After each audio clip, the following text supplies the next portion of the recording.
পাহাড়পুর গ্রামে বাস করত এক দুষ্টু শিয়াল। আজ পাখির মাংস খেতে বড্ড ইচ্ছে করছে। অনেক দিন যাবৎ পাখির মাংস খাই না।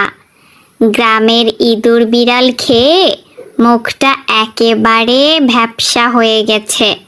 যাই, জঙ্গলে গিয়ে দেখি কোনো পাখি ধরতে পারি কিনা। তারপর শিয়াল পাখি খুঁজতে জঙ্গলে যায়।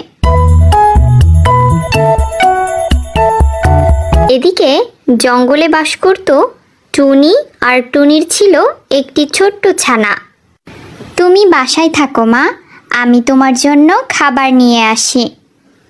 আমার জন্য খাবার নিয়ে আসবে মা? মা, তুমি অনেক ভালো। তুমি কষ্ট করে আমাকে খাবার এনে দাও।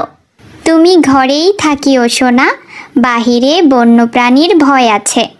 তুমি অনেক ছোট, তোমাকে পেলে ওরা খেয়ে ফেলবে। আমি কোথাও যাব না মা।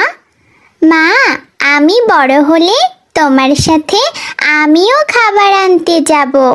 আচ্ছা ঠিক আছে। এই বলে টুনি তার ছানার খাবার আনতে বাসা থেকে বাহির হয়।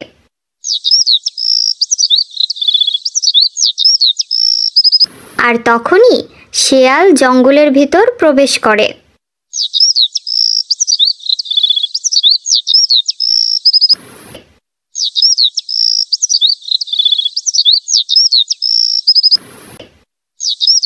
জঙ্গলের ভেতর এই ঘরটি মনে হয় টুনির হবে।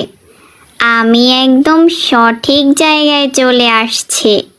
টুনিকে ধরতে পারলে যেমন পাখির মাংস খাওয়া যাবে, অন্যদিকে এই জঙ্গলের রাজত্ব আমিই করতে পারবো।